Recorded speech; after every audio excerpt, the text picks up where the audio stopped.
All right, Sherry, you can go ahead. Okay, well, thank you, Carrie, for the opportunity to share information about ISRC with parents. We always enjoy the opportunity to reach out to parents. I'm Sherry Sinnott. I'm the Director of Illinois Service Resource Center, and I'm going to be talking tonight about the ABCs of ISRC, which is access to resources and behavior support for children who are deaf and hard of hearing.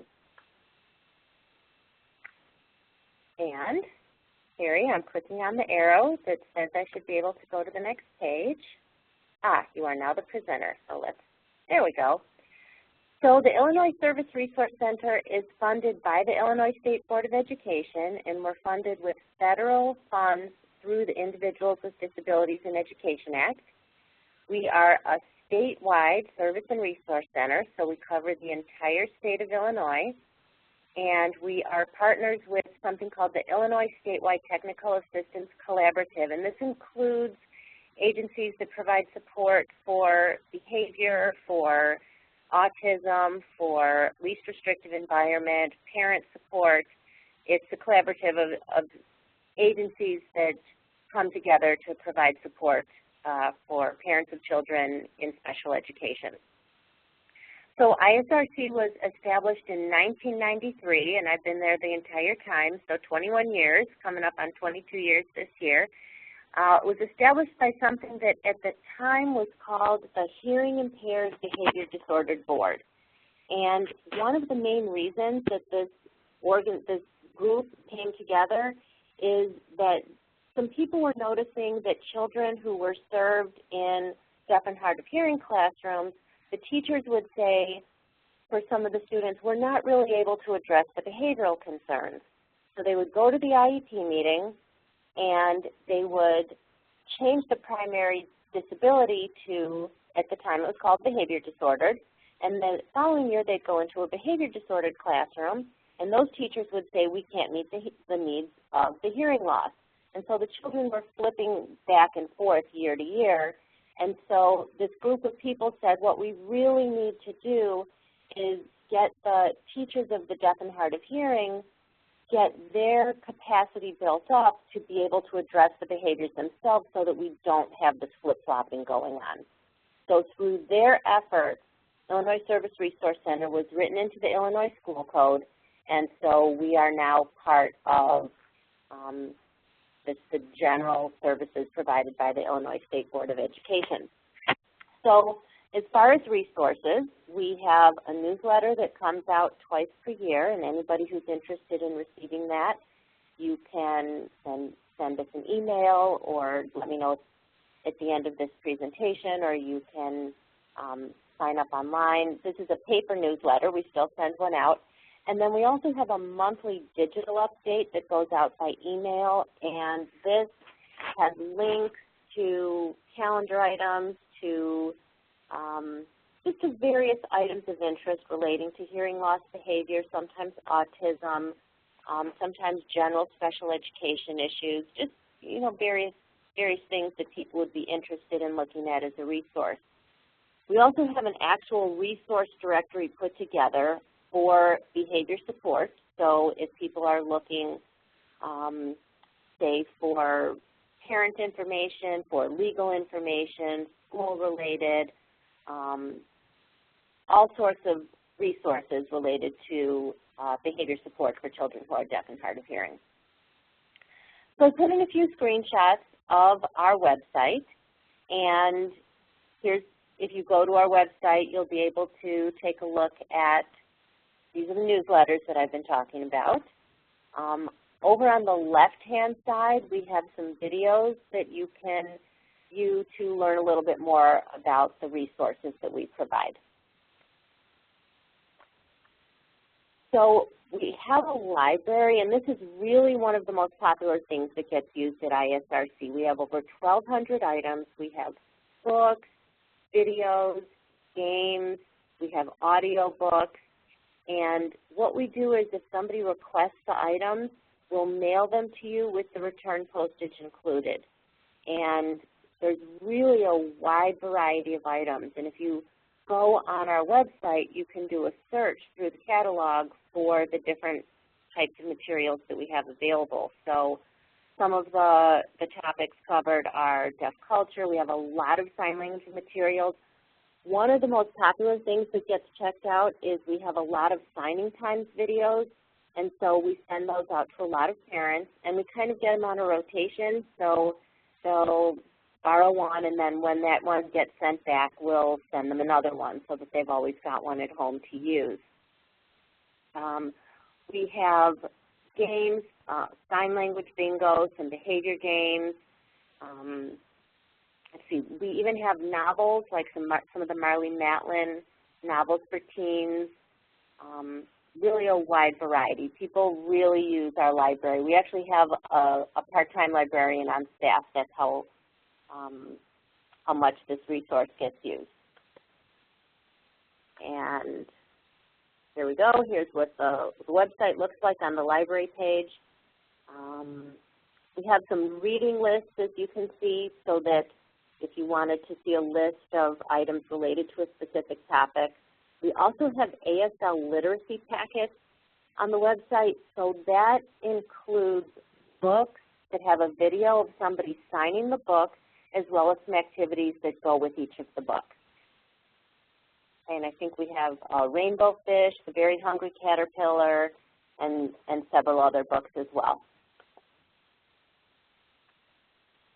So we provide resources for schools, students, and families. So I'll tell you a little bit about what's available for the teachers, because even though you want to know what's available for parents, you want to know what's available for teachers as well. So if there's a student who's struggling behaviorally, we are able to go into the school, observe in the classroom, work with the educational team.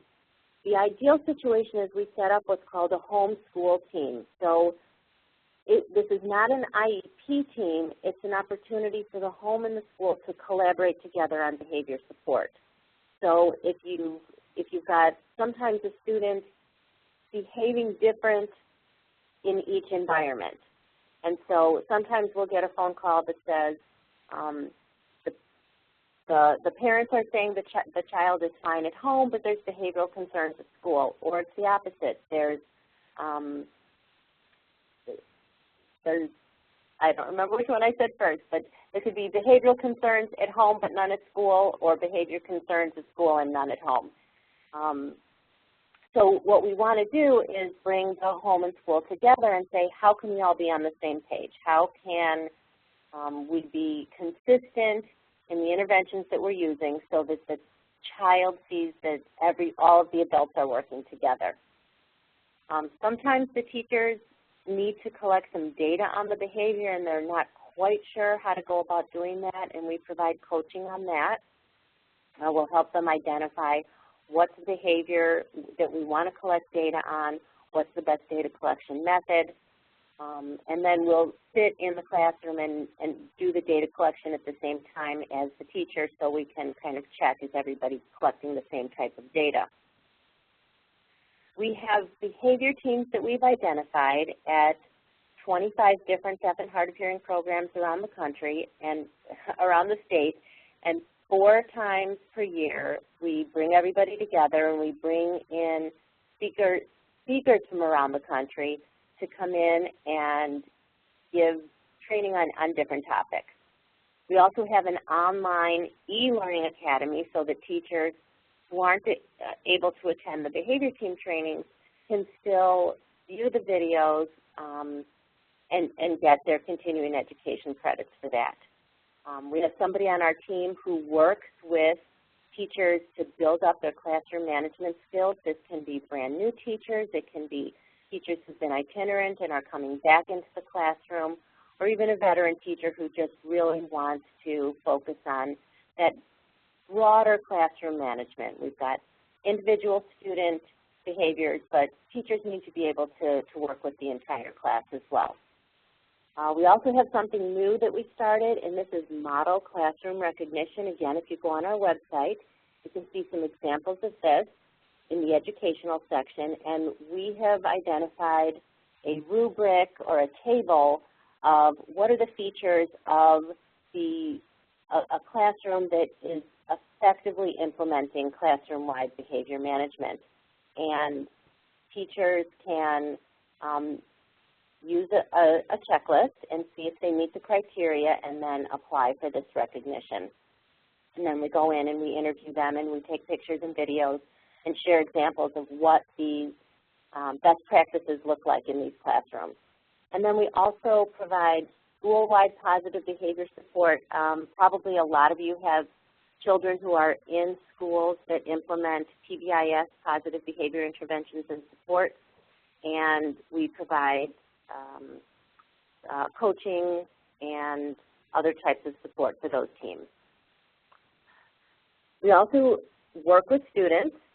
We've developed the Deaf Student Network. This is for high school age students. And one of the things that this network implemented 4 years ago, we're going to have our 4th annual Deaf Can Do It Community Service Day this year on May 1st. So every year on May 1st, the students who are deaf and hard of hearing engage in a community service project with the idea that a lot of times they are the recipients of help from others, and it's a chance for them to feel, okay, it's our turn to give back. And they learn that it's not just all about taking, but they can give to others as well. And so we take turns every year between animals and people. And so on the years when it's animals, they can do animal shelters and local pet adoption or work with veterinarians.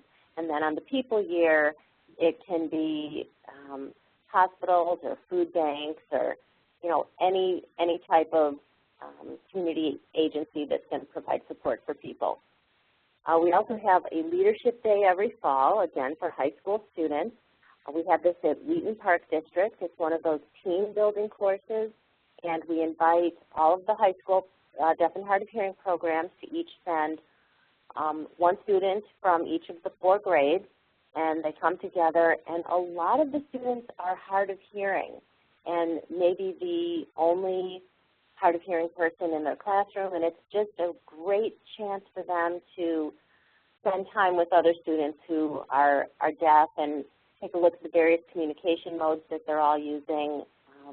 And we have some videos from that on our website too, and you could see at the end of the day, we go around and every student shares something from the day, and it's about a 2 or 3 minute video clip from each year. Those are definitely fun to watch. Deaf Awareness Day, this is at the Thompson Center every September, and this past year we implemented an activity for all the students to work on together. In the past, the students would kind of go and walk around the Thompson Center and look at the different tables, but not really have a chance to spend time getting to know each other. So we're going to be continuing with that. And then the Advocate of the Year happens in, I think that's in Joliet in April every year, and it's an event, it's an advocacy event, and we have added in for the last several years an opportunity for students to write an essay about how they advocate for others, and that is the contest that we sponsor. So a lot of opportunities for students to develop their own skills, and a little bit on our website about that and some of the different schools that participate in the Deaf Student Network. Over here on the left-hand side, we have a picture. We had Sherry Cook from Gallaudet University Midwest, Gallaudet University Regional Center of the Midwest, and she came and talked about college readiness, and that was very well attended. Okay, and so services for parents and families. One of the things that we do is we will do home visits. We will come out to the home. We will work with the family, the parents. If there's a student who's having some sort of challenges with behavior, we will work with the family. We'll sit down. We'll identify what are some of the behavioral concerns, what are the behaviors you'd like to see differently. Again, we'll have this homeschool team where we can collaborate with the school so that there can be consistency of behavioral interventions at home and school, and let the student know, hey, everybody's on the same team here. We have a newsletter for parents that goes out once a month, and what we do is we send this to the educational teams, and we do count on them to then send it home to the students. If you're not receiving it through that route, we do post them on our website. We also, several years ago, identified parent facilitators in many of the deaf and hard of hearing programs.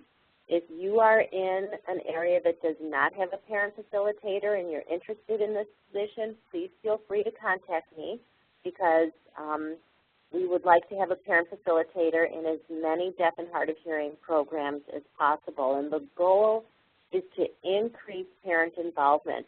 The State Board of Education has something called a state performance plan, and it has several indicators of success. And the indicators are numbered. And so indicator 8 is that parents of children in special education are more involved in their children's education. And this is actually through the Federal Office of Special Education Programs, through OSIP. Every state in the country has these indicators. Every state in the country is focusing on increasing parent involvement. And so one of the main ways so far that our parent facilitators increase parent involvement is by setting up parent cafes at the local school where parents can come together, spend time together. A lot of times there will be some sort of speaker, but it's a way to get parents at the school. Another way that parents can be involved is volunteer at school. They can be involved at a board type of level, like the school board, PTA, things of that nature. And we put together a parent involvement checklist that we're going to take a look at in just a few minutes. Back to services for families. If there's some sort of crisis, we're available for crisis intervention. If there's a need for a hospitalization or some other type of crisis, we have a 24-hour helpline that parents are able to call.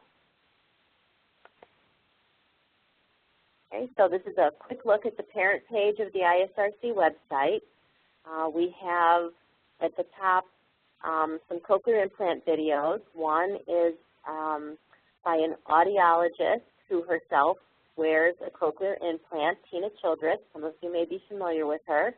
And then we also have a video of a panel of children with cochlear implants, and this was actually facilitated by Choices for Parents a few years ago at the ISRC conference. So we have that video available on our website.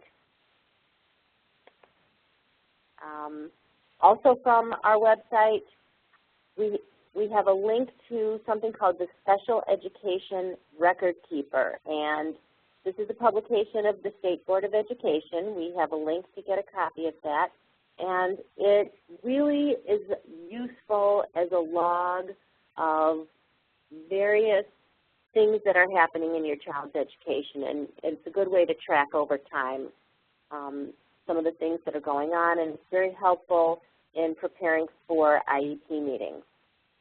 We also have the link to the Parent Involvement Checklist, and I'm going to take a look at that right now.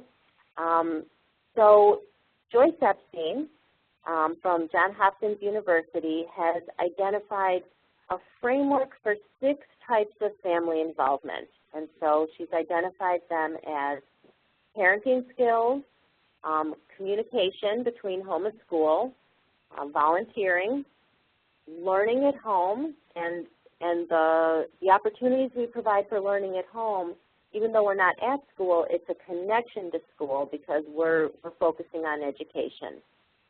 Decision making, this is the piece where parents are actually partners with the school. They're on panels, they're on boards. And then the 6th way that she identified is actual collaboration with the community. And so with our parent facilitators, we put together a checklist for parents to identify how can I be involved at these 6 levels. And we have a checklist for each age. We have one for elementary school. We actually have one for early intervention, early childhood, elementary school, middle school, and high school. So what is the goal in each area? What are some ideas? And then a place for you to put, what I did in terms of parent involvement in each of these areas. Okay. So you can see here we looked at the elementary school age, and we said, well, what type of involvement would a parent have at that age? And one of the important things that could happen is establishing behavioral expectations at home, meaning consistent expectations, consequences that are going to be consistent at school, and starting to look at technology that will be helpful at home, alarm clocks, those shake-awake beds, communication with school. Take a look at how are we going to communicate about my child. Is it going to be a brochure, a PowerPoint, ways to inform the school about your child, opportunities to volunteer, maybe attend an open house, paying attention to the newsletters and websites. What is learning going to look like at home? A regular time for homework, knowing what your child is studying in school. I know that a lot of schools right now have websites where you can check in regularly and learn, what are the homework assignments, what's going on in school. Some parents, I think, try and back off even a little bit on that, saying, oh, I don't want to be that involved. So you have to find the right balance there. The decision-making piece, not only joining the parent groups, but being an active participant in the IEC meeting. And then being involved in the community, library events, community service projects, and then if you have a parent facilitator in your area, participating in those parent cafes. So also on our website, this is very popular. We have a lot of downloads for parents. So different examples of behavior charts, 10 basic sign language signs. We have some summer survival tips, some great iPad apps. Eat dinner with your family night. This is in September every year, and so we have some good ideas on how to do that. And we also have items available in Spanish, so if you know people who are in need of items in Spanish. Here's an example of something that we would put together for a family. And this is one of the downloads on the website. And in this situation, what we have done is we've gone into the home and we've worked with the family to say, what are your behavior expectations at home? And we use that framework of respect, responsibility, and safety because those are the 3 main overall behavior expectations that we see most frequently. So we'll say, what does responsibility look like in your house? So for this family, they determined, well, picking up toys and hanging up coats. That would be what we want to see. What does respect look like? What does safety look like? And we have a visual image that the student can relate to, even if they're not able to read. And in this situation, we provided it in Spanish as well. But this would be customized to the individual family. Okay. We also have a behavior intervention database. So if you've got a specific behavior of concern, you can go to the database. You type in the behavior. They ask you, what do you think is the reason for behavior? And then it will list some suggestions.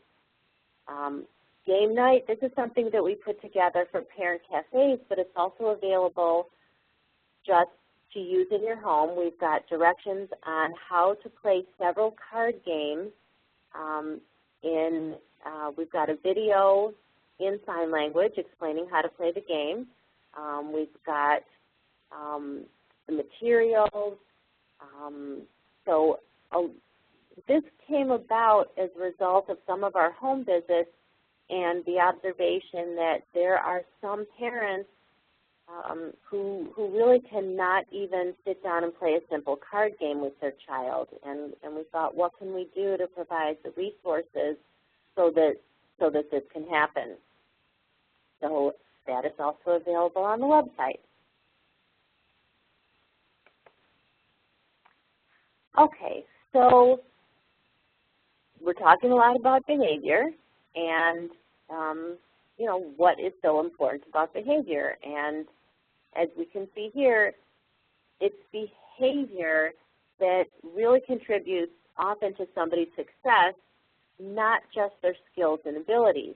So somebody could have the skills to complete a job, but not have the social skills or the behavior, and that's going to prevent them from full participation. Okay.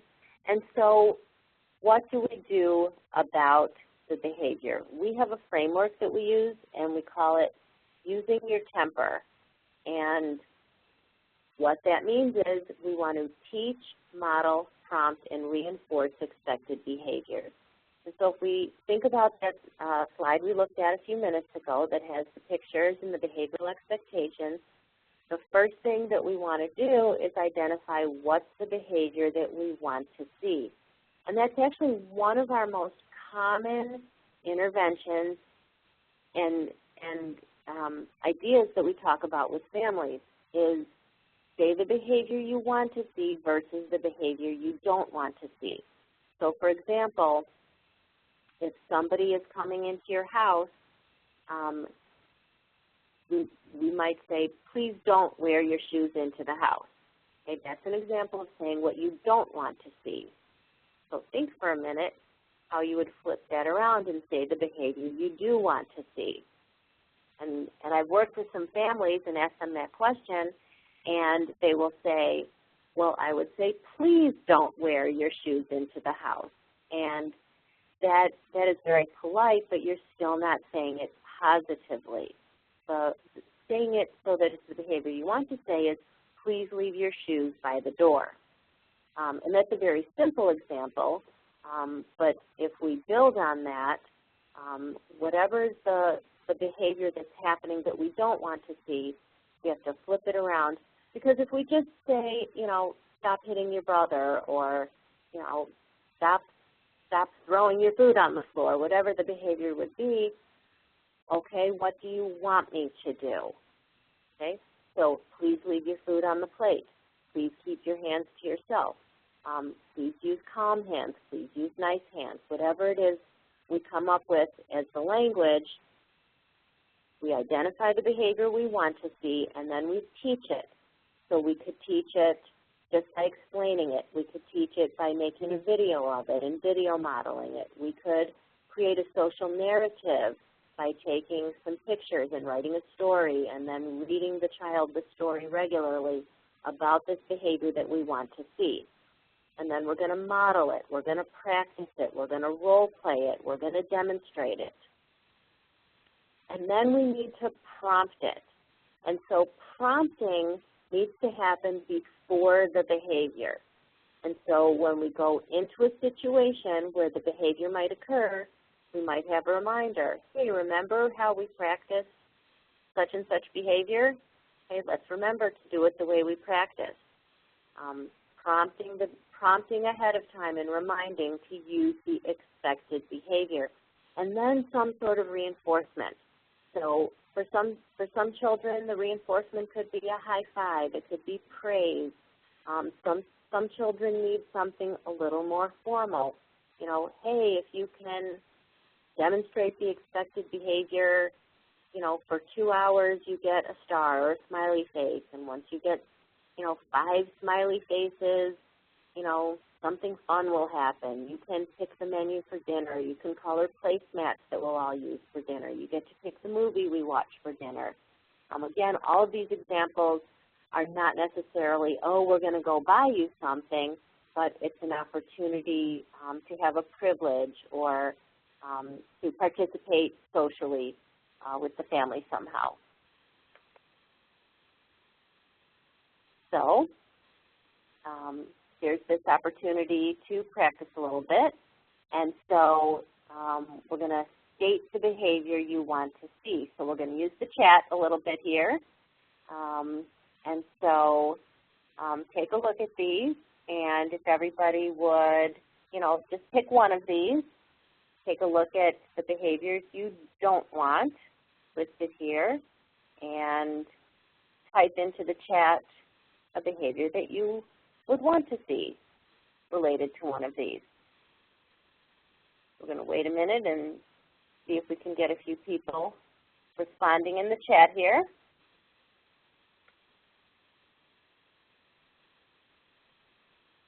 Okay, so we don't want our children to stay up too late. Don't stay up too late. What do we want them to do?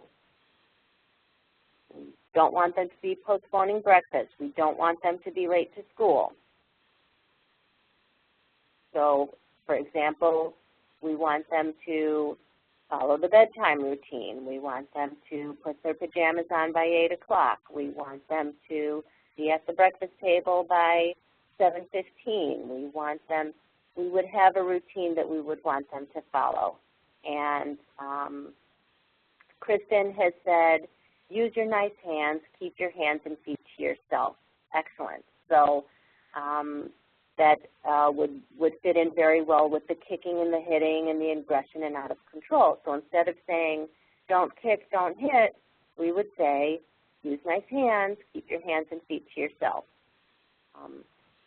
So those are some examples of, again, saying the behavior you want to see.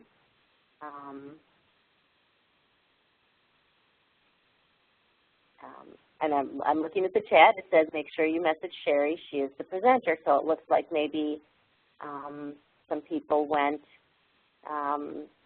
to Carrie. Okay, good. So from Rachel, we have speak nicely to mom and dad. Great, as opposed to don't talk back to me. Very good. And then from Eva, remember, bedtime is 9 p.m. or be ready to go at 7 a.m. Excellent. These are excellent examples of saying the behavior you want to see. So thank you, everyone, for that participation. Okay, so we have a little bit of math here. And this is just a reminder that when we are interacting with our children or with anybody, really, we want to have a ratio of at least 4 positive statements to each 1 negative statement. So sometimes we do need to make behavioral corrections. We do need to, engage in some sort of negative way, and so we want to offset that with at least 4 positive statements.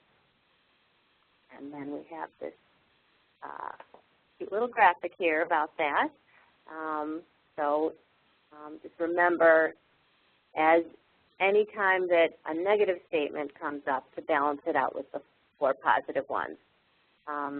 Going back to the teach, model, prompt, reinforce, again, this is not just for working with children. This works with a partner. It works with anybody when you're looking at behavioral change. You want to identify the behavior you want to see, figure out a way to teach it, to model it, to prompt it, and to reinforce it. A little bit more about Illinois Service Resource Center. In 2004, Illinois became one of the first states, and I think one of the only states, to implement social emotional learning standards, meaning we teach students in school about social skills, okay? And so on the State Board of Education website, we actually have learning standards the same way there's learning standards for history and math and social studies and reading. We have expectations of the social skills that students should have at each age. And then in 2005, wow, 10 years ago already, there was an implementation of multiple tiers of behavior support, meaning what we want to do is put in place positive behavior supports that are for everybody. You know, school-wide, this is that positive behavior support, classroom-wide type things. And then at the secondary tier, we might have students who need just a little bit of extra teaching, modeling, prompting, and reinforcing. And there's an intervention called check-in, check-out, where the student might check in with their teacher either every hour, or once in the morning, or once in the afternoon, or with somebody. They might have a connection with somebody in the school, and just have an adult at school that's going to give them that extra attention and extra support that they need. And then at that tertiary, meaning that third level, the students who need that intensive level individualized support, where we would provide some of the resources I described earlier, the observation, the data collection, the homeschool team, and where we would be available to work with the family as well.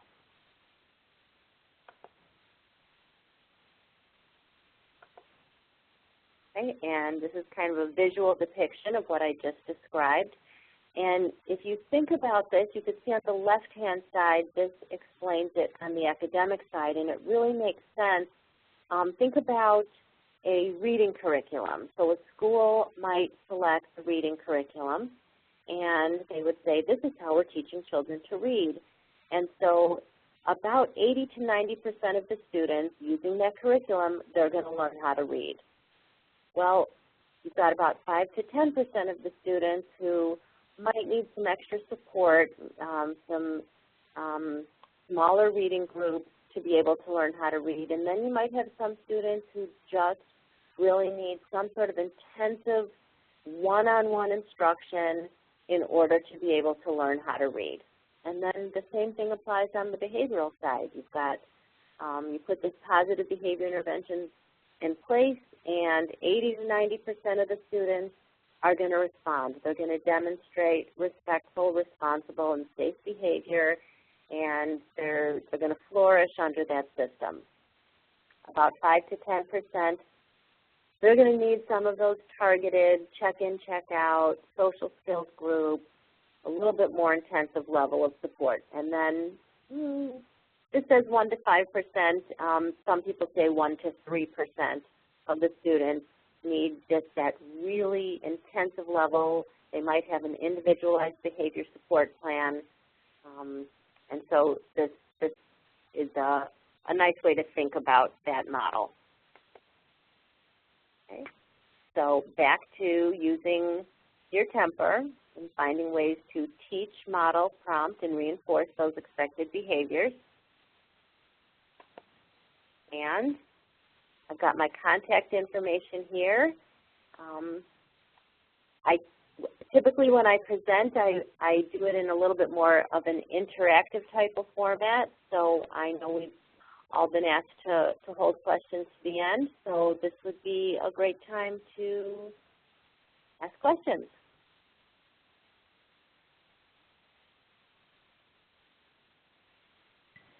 Hi, Sherry. This is Pauline. You mentioned that you work with the different deaf and hard of hearing programs. Do you also work with mainstream classrooms for the students who are in their home schools and not in a deaf and hard of hearing program?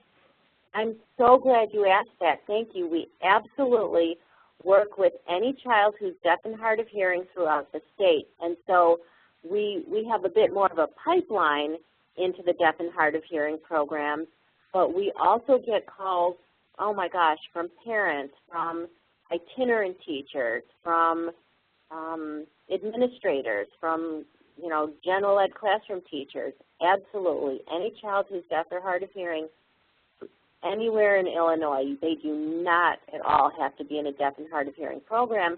And especially with what we're seeing with the population right now is a lot of students are either, if they are born with deafness as their only disability, a lot of times the families are choosing a cochlear implant, and by the time the child is in second or third grade, the child has gone mainstream, but they, may need some extra support here and there. Or there's a child with multiple disabilities who might be placed in either a cross-categorical classroom or in a classroom that focuses on a disability other than deafness, but still has the deafness as well as some behavioral challenges. Did you have something specific in mind? No, I just have some families I work with who, I've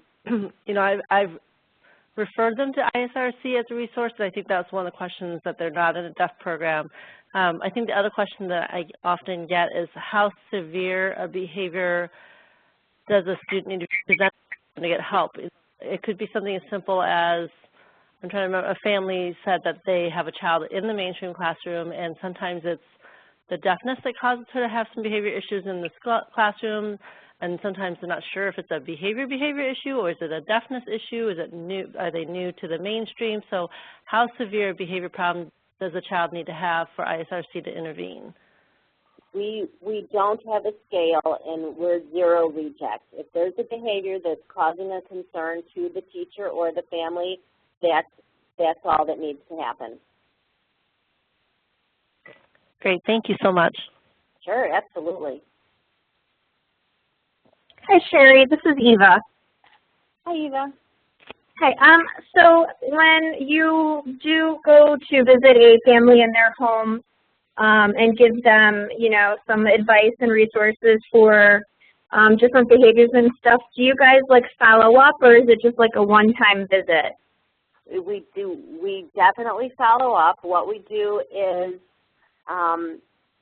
we have student reviews once a month, and we've got all of the students that we've seen divided up into 3 groups, which means that at least every 3 months they pop up, and then we follow up, and until we get to the point where either the family or the school says the behavior is stable, or for whatever reason, we move them into what we call our inactive files.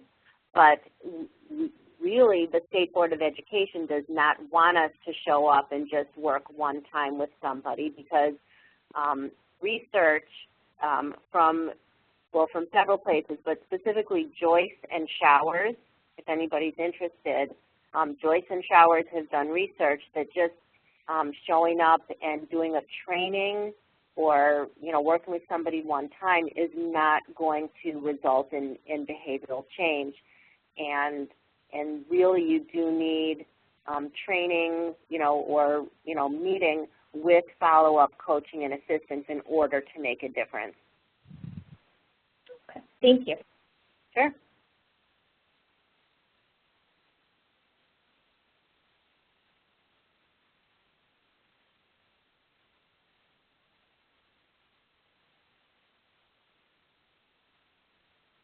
Okay, well, thank you, everybody. And Carrie, thank you so much for the opportunity to share information about ISRC. And feel free to send us an email, either to the general isrc@isrc.us or to me directly. Thank you. Excellent. Thank you so much, Sherry, for your time tonight, and thank you all for being on the call. Thank you.